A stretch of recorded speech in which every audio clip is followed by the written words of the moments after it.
अल्लाह अल्लाह यार, कुर्बान जाएं मुस्तफ़ा का कानून। सुभान अल्लाह बोल दो यार।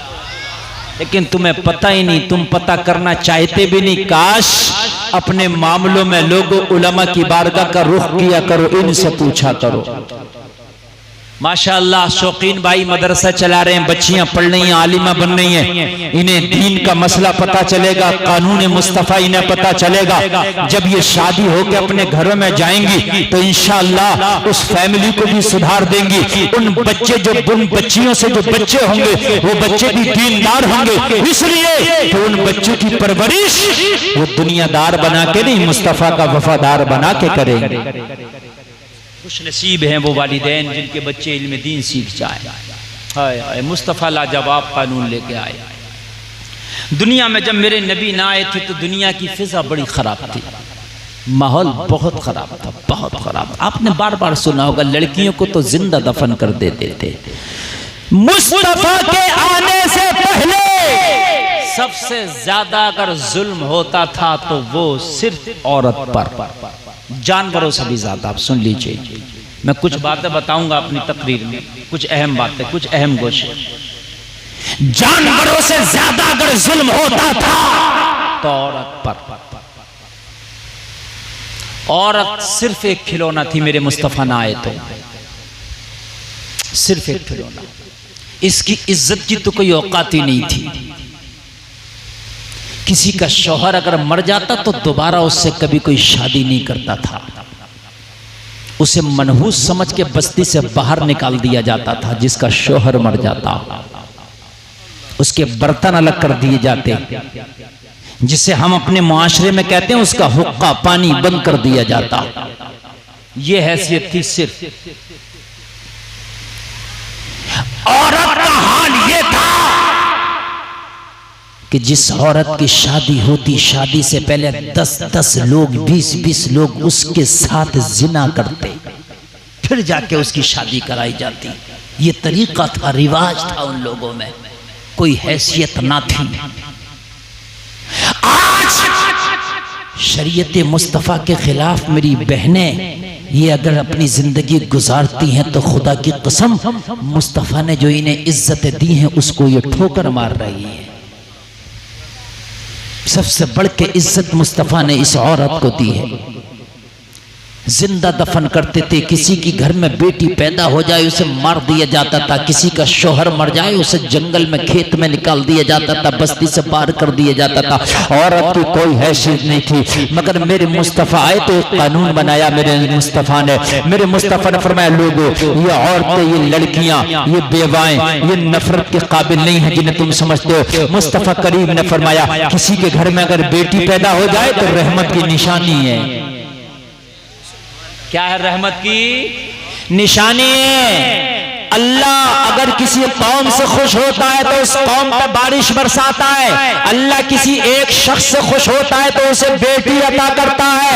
अगर किसी के घर में बेटी पैदा हो जाए तो समझ लो अल्लाह उससे राजी है। मुस्तफा फरमाते रहमत की निशानी है। फिर नबी फरमाते अगर जवान हो जाए ये लड़की, इसकी शादी कर दो तो हज का सवाब है। फिर मुस्तफा फरमाते हैं शादी के बाद अगर ये लड़की मां बन जाए तो मां के कदमों के नीचे जन्नत है। बताइए मुझे कितनी इज्जतें दी है नबी ने, कितनी इज्जतें दी हैं। और सबसे ज्यादा अगर मजहब इस्लाम की धज्जियां उड़ाई हैं इस दौर में तो इन्हीं औरतों ने उड़ाई है। ये भी सुन लीजिए, ये भी सच है। सबसे ज्यादा अगर इज्जतें दी हैं तो मजहब इस्लाम ने बेटी को दी हैं। मालूम है आपको, बाप को जन्नत का दरवाजा बताया, मां के कदमों के नीचे जन्नत। हाय हाय यार, जरा सुभान अल्लाह। मर्द को इस मामले में पीछे कर दिया, जबकि मर्द हाकिम है, मर्द हाकिम है, मर्द को अफजलियत हासिल है औरत पर। लेकिन इस मामले में जब नबी इनका रुतबा बढ़ाने पे आए तो बाप को दरवाजा और मां के कदमों के नीचे जन्नत। हाय हाय, कितना अता किया यार, जरा मुझे बताइए कितना अता किया है, कितना अता किया। और सबसे ज्यादा अगर दौरे हाजिर में धज्जियां उड़ाई हैं तो इन्हीं बेटियों ने। कहीं शादी हो ना, बिया हो ना, तो तुम देखना पूरे गांव, पूरे महल्ले की और लड़कियां, औरतें वो बन समर के वो बेपर्दगी का नंगा नाच नचाया जाता है। खुदा की कसम शर्म आती है। और बेटियां तुम्हें हो क्या गया, कभी ईद का मौका आ जाए तो तुम देखो यहाँ तक मेहंदियां गैरों के हाथ में हाथ दे के यही लगवाती नजर आती हैं।